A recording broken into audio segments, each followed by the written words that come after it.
اور معزز لوگ بھی۔ میں نے ان کو کہا کہ وہ یہ معلوم کرنے کی کوشش کریں کہ کیا دھرے شاہ کی کسی کے ساتھ ایسی دشمنی تھی کہ نوبت قتل تک پہنچ جائے۔ اس کے علاوہ میں نے ان کو یہ بھی کہا کہ وہ یہ بات بھی معلوم کریں کہ پچھلے دنوں میں دھرے شاہ کا کسی کے ساتھ لڑائی جھگڑا ہوا ہو۔ ایک بار اس کیس کا کوئی سرا میرے ہاتھ آ جاتا اور معمولی سا سراغ بھی مل جاتا تو پھر میرا کام آسان ہو جانا تھا۔ یہ مخبر اس کام کو سمجھتے تھے اور انہیں معلوم تھا کہ انہوں نے اپنے مطلب کی معلومات کہاں سے حاصل کرنی ہیں اور کیسے کرنی ہیں۔ اگلے دن سے مخبر میرے پاس رپورٹیں لے کر آنے لگے اور دھرے شاہ کے قتل ہونے سے چند دن پہلے کی خبریں لانے لگے۔ ان میں کوئی ایسی خبر نہیں تھی جسے یہ تاثر ملتا کہ فلاں واقعہ دھرے شاہ کے قتل کا باعث بنا ہوگا۔ پھر میرا ایک اور مخبر آیا۔ یہ میرا بڑا ہی کامیاب مخبر تھا۔ ویسے تو جرائم پیشہ تھا اور چھوٹے موٹے جرائم کرتا تھا، لیکن زبان کا جادو چلانا جانتا تھا اور لوگوں کو گھروں کے اندر کے بھید بھی نکال لاتا تھا۔ اس نے جو بات سنائی اس سے مجھے ایسے لگا جیسے اس نے دھرے شاہ کے قاتل کو میرے سامنے لا کھڑا کیا ہو۔ اس مخبر نے جو بات سنائی وہ میں بیان کر دیتا ہوں۔ دھرے شاہ میں جہاں اور بہت سی برائیاں تھیں، وہاں وہ دیسی شراب پیتا تھا اور طوائف بازی کا بھی شوقین تھا۔ اس وقت کی ایک نخیز اور حسین طوائف دلربا اسے بہت پسند تھی اور وہ اس پر دل کھول کر پیسہ لٹاتا تھا۔ جب وہ دلربا کے پاس چلا جاتا تھا تو پھر کسی اور کو کوٹھے پر آنے نہیں دیتا تھا۔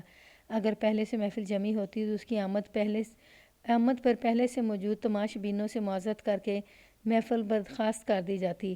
تماش بین اس بات کا برا تو مناتے لیکن دھرے شاہ کے خوف سے چپ چاپ چلے جاتے۔ یہ بات مشہور تھی کہ دھرے شاہ اور دلربا ایک دوسرے کو پسند کرنے لگے ہیں اور یہ نوبت عشق تک جا پہنچی ہے۔ قتل سے تقریباً 12-15 دن پہلے کا واقعہ ہے کہ دھرے شاہ اپنے چند ساتھیوں کے ساتھ دلربا کے کوٹھے پر گیا تو وہاں اس وقت ایک اور جرائم پیشہ جس کا نام رنگو تھا بیٹھا ہوا تھا۔ میں رنگو کو جانتا تھا۔ اس کا اصل نام تو اورنگزیب تھا لیکن سب اسے رنگو کہتے تھے۔ دھرے شاہ کے پائی کا بدماش تھا لیکن طاقت اور دلیری میں دھرے شاہ سے کم تک تھا۔ رنگو اور دھرے شاہ کی آپس میں سرد جنگ چل رہی تھی لیکن دونوں میں سے کوئی بھی کھل کر سامنے نہیں آیا تھا۔ مختصر یہ کہ رنگو دھرے شاہ سے دبنے والا آدمی نہیں تھا۔ دھرے شاہ کی آمد سے رنگو کے رنگ میں بھنگ پڑ گئی اور جمی جمائی محفل رک گئی۔ رنگو نے دلربا سے کہا کہ وہ ناچ گانا جاری رکھے اور کسی کی پرواہ نہ کرے۔ معافی چاہتی ہوں سرکار، دلربا نے بڑے ادب سے کہا۔ آپ پھر کبھی تشریف لائیے گا۔ شاہ جی کے آنے پر محفل روک دی جاتی ہے۔ یہ طوائف کا کوٹھا ہے، کسی شاہ کا ڈیرا نہیں۔ رنگو نے غصے سے کہا، یہاں ہر کوئی آ سکتا ہے، ہم پہلے سے یہاں موجود ہیں اس لیے ہمارا حق پہلے ہے، تم شاہ جی کو بعد میں بلا لینا۔ یہ سن کر دھرے شاہ کو غصہ آ گیا اور قریب تھا کہ دلربا کا کوٹھا میدان جنگ بن جاتا۔ اچانک دھرے شاہ نے بجلی کسی تیزی سے لمبے پھل والا چاقو نکالا اور رنگو کی شاہ رگ پر رکھ دیا۔ چپ چاپ یہاں سے نکل جاؤ، دھرے شاہ نے کہا، ورنہ ایک ہی جھٹکے میں شاہ رگ کاٹ دوں گا۔ رنگو ڈرنے والا آدمی نہیں تھا لیکن موت کا فرشتہ اسے اپنی شاہ رگ کے نزدیک محسوس ہوا تو اس نے پسپائی اختیار کر لی اور چپ چاپ وہاں سے چلا آیا۔ اسے اپنی بے عزتی کا بڑا رنج تھا۔ اس کے ساتھیوں کے سامنے دھرے شاہ نے اس کو ذلیل کر کے دلربا کے کوٹھے سے نکال دیا تھا۔ اس نے قسم کھائی تھی کہ وہ اس بے عزتی کا بدلہ ضرور لے گا۔ میرے مخبر نے یہ ساری باتیں رنگو کے ایک ساتھی سے معلوم کر لی تھیں جو اس کا دوست تھا۔ میں نے اسے اپنے کام کی کچھ اور باتیں پوچھ کر اسے جانے کی اجازت دے دی۔ جانے سے پہلے میں نے اسے کچھ نقدی انعام اور شاباش بھی دی تو وہ خوش خوش چلا گیا۔ اس کے جانے کے بعد میں نے اپنے ASI کو بلا کر تمام صورتحال اس کے سامنے رکھ دی۔ میرا اور اس کا ایک ہی خیال تھا کہ دھرے شاہ کو رنگو نے قتل کیا ہے اور اس کے پاس قتل کی وجہ بھی موجود ہے۔ میں نے ایک ہیڈ کانسٹیبل کو بلایا اور اس سے کہا کہ وہ 2 کانسٹیبلوں کو ساتھ لے جائے اور رنگو کو تھانے لے آئے۔ میں نے یہ بھی کہا کہ اگر وہ شرافت سے نہ آنا چاہے تو اس کی ہتھ کڑی لگا کر لے آئے۔ ہیڈ کانسٹیبل اسی وقت 2 کانسٹیبلوں کو ساتھ لے کر چلا گیا اور تقریباً 1-1.5 گھنٹے بعد رنگو کو ساتھ لے کر واپس آ گیا۔ وہ شرافت سے آ گیا تھا اور ہتھ کڑی لگانے کی نوبت نہیں آئی تھی۔ اس نے آتے ہی بڑے غلامانہ انداز میں تقریباً رکوع کی حالت میں جھک کر سلام کیا۔ حکم آغا صاحب، اس نے بڑے فدویانہ انداز میں کہا، خادم کو کیسے یاد کیا ہے؟ مجھے چکر دینے کی کوشش نہ کرنا رنگو، میں نے اسے کہا، جو پوچھوں سچ سچ بتا دو گے تو فائدے میں رہو گے۔ آپ پوچھیں سرکار، رنگو نے کہا، غلط بیانی کروں تو بے شک کھال اتروا کر بھس بھروا دینا۔ تمہیں معلوم ہے کہ دھرے شاہ مارا گیا ہے؟ میں نے اسے پوچھا۔ ہاں سرکار، رنگو نے سنبھل کر کہا، اڑتی اڑتی خبر سنی تو تھی کہ دھرے شاہ قتل ہو گیا ہے۔ تمہارا کیا خیال ہے رنگو؟ میں نے اس سے پوچھا، ایسے زبردست آدمی کو کون قتل کر سکتا ہے؟ میں کیا کہہ سکتا ہوں سرکار، رنگو نے کہا، ہو سکتا ہے کسی کے ساتھ اس کی دشمنی ہو، تمہاری اور دھرے شاہ کی بھی تو دشمنی تھی۔ میں نے اس کی آنکھوں میں آنکھیں ڈال کر کہا۔ وہ ایک دم گھبرا گیا اور نظریں چرانے لگا۔ اس کی سمجھ میں نہیں آ رہا تھا کہ وہ کیا کہے۔ میری بھلا اس کے ساتھ کیا دشمنی ہونی تھی؟ اس نے سنبھل کر کہا۔ اس سے سب ڈرتے تھے اور میں بھی اس سے بچ کر رہتا تھا۔ مجھے اس پر غصہ آ گیا۔ وہ سیدھی بات کرنے کی بجائے گھما پھرا کر بات کر رہا تھا اور مجھے چکر دینے کی کوشش کر رہا تھا۔ تمہاری اس کے ساتھ دشمنی تھی یا نہیں؟ میں نے اسے ڈانٹ کر کہا، بولو ہاں یا نہ۔ نہیں سرکار، رنگو نے گھونٹ سا نگل کر کہا، میری اس کی کوئی دشمنی نہیں تھی۔ میں نے میز پر پڑا ہوا بید کا ڈنڈا اٹھایا اور زور سے میز پر مار کر اس سے کہا کہ وہ کھڑا ہو جائے۔ وہ ڈنڈے کے دھماکے سے اچھل کر اٹھا اور چند قدم پیچھے ہٹ کر کھڑا ہو گیا۔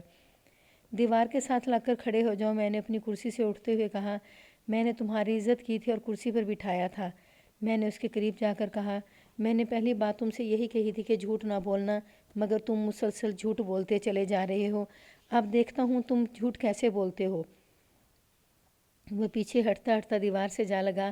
اگرچہ وہ پختہ کار جرائم پیشہ تھا لیکن گھبرا گیا تھا۔ دل ربا کے کوٹھے پر کیا ہوا تھا؟ میں نے بید کا ڈنڈا اس کی شاہراگ پر رکھ کر ذرا سا دباؤ ڈال کر پوچھا۔ اب تو اور وہ زیادہ گھبرا گیا اور اس کا رنگ پیلا پڑ گیا۔ اس کے وہم و گمان میں بھی نہ تھا کہ مجھے اس بات کا علم ہو سکتا ہے۔ وہ مجھے اس طرح دیکھنے لگا جیسے میں کوئی جادوگر ہوں اور اس کے اندر تک جھانک سکتا ہوں۔ ویسے تم اپنی زبان کے پکے ہو، میں نے اسے کہا۔ تم نے دھرے شاہ سے اپنی بےزتی کا بدلہ لینے کی قسم کھائی تھی اور اسے قتل کر کے اپنی قسم پوری کر لی۔ یہ غلط ہے، بالکل غلط۔ اچانک اسے جیسے ہوش آ گیا اور وہ ہذیانی سے انداز میں چیخنے لگا۔ میں نے اسے قتل نہیں کیا، کسی نے آپ کو غلط بتایا ہے۔ وہ چیخ چیخ کر اور قسمیں کھا کھا کر اپنی بے گناہی کا یقین دلانے کی کوشش کرنے لگا۔ پھانسی کا پھندا سامنے نظر آ رہا ہو تو بڑے بڑے مجرم دل چھوڑ بیٹھتے ہیں۔ موت چیز ہی ایسی ہے۔ اقبالی بیان دے دو اور فائدہ مجھ سے لے لو۔ میں نے اسے پھسلانے کے لیے لالچ دیا۔ مرنے والے سے ایک دنیا تنگ تھی، تم نے اسے قتل کر کے ثواب کا کام کیا ہے۔ میں کیس ایسا ڈھیلا تیار کروں گا کہ جج تمہیں شک کا فائدہ دے کر بری کر دے گا۔ رنگو پھر رونے اور قسمیں کھانے لگا کہ دھرے شاہ کو اس نے قتل نہیں کیا۔ اس نے دل ربا بائی کے کوٹھے پر ہونے والے جھگڑے کا اعتراف کر لیا اور یہ بھی مان لیا کہ اس نے دھرا شاہ سے بدلہ لینے کی قسم کھائی تھی۔ لیکن سرکار، یہ قتل میں نے نہیں کیا۔ رنگو نے دونوں ہاتھ جوڑ کر کہا، میں چھوٹے موٹے جرم ضرور کرتا ہوں لیکن قتل جیسا بڑا جرم کبھی نہیں کیا۔ میں نے اس پر بہت جرا کی اور گھما پھرا کر اپنے مطلب کی بات اس کے منہ سے نکلوانے کی کوشش کی، لیکن وہ اتنا کچا نہیں تھا کہ میرے چکر میں آ جاتا۔ مجھے چونکہ پورا یقین ہو چکا تھا کہ قتل رنگو نہیں کیا ہے، اس لیے میں نے اس پر تشدد کرنے کا فیصلہ کر لیا اور اسے ASI غفار سے کہا کہ اسے لے جائے اور اسے اقبالی بیان حاصل کرے۔ ASI اسے لے گیا۔ وہ دن گزر گیا تھا۔ میں تھانے سے اٹھ کر گھر آ گیا۔ مجھے یقین تھا کہ صبح تک میرا عملہ رنگو سے اقبالی بیان لے لے گا۔ اگلے دن تھانے پہنچ کر روزمرہ کے کام نپٹائے۔ اس کے بعد ایک جھگڑے کا کیس آ گیا۔ ان لوگوں کا میں نے راضی نامہ کروا دیا۔ اس میں خاصا وقت ضائع ہو گیا۔ ان کاموں سے فارغ ہونے کے بعد میں نے ASI سے رنگو کے بارے میں پوچھا تو اس نے اقبالی بیان دینے پر رضامندی ظاہر کی یا نہیں۔ وہ تو پتھر بن گیا ہے سر، ASI نے کہا۔ وہ انکار پر ڈٹا ہوا ہے اور بے پناہ تشدد برداشت کر رہا ہے۔ میں نے اس کو کہا کہ وہ رنگو کو میرے سامنے پیش کرے۔ ASI نے ایک کانسٹیبل سے کہا کہ وہ ملزم رنگو کو لے آئے۔ کانسٹیبل چلا گیا اور تھوڑی دیر بعد رنگو کو ساتھ لے آیا۔ رنگو کی حالت بہت بری ہو رہی تھی۔ رنگو کرسی پر بیٹھ کر گہری گہری سانسیں لینے لگا جیسے بڑی دور سے بھاگتا ہوا آیا ہو۔ اس نے بڑا ظالمانہ تشدد برداشت کیا تھا۔ میں ایسے تشدد کی اجازت صرف عادی جرائم پیشہ ملزموں کے لیے دیا کرتا تھا۔ اقبالی ہو جاؤ اور اپنی جان چھڑاؤ رنگو، میں نے اسے کہا، ورنہ تمہاری کھال اتار دوں گا۔ آپ کے پاس اختیار ہے سر، رنگو نے کمزور سی آواز میں کہا۔ آپ میری کھال اتار سکتے ہیں لیکن میں کسی اور کا پھندا اپنی گردن میں نہیں ڈالوں گا۔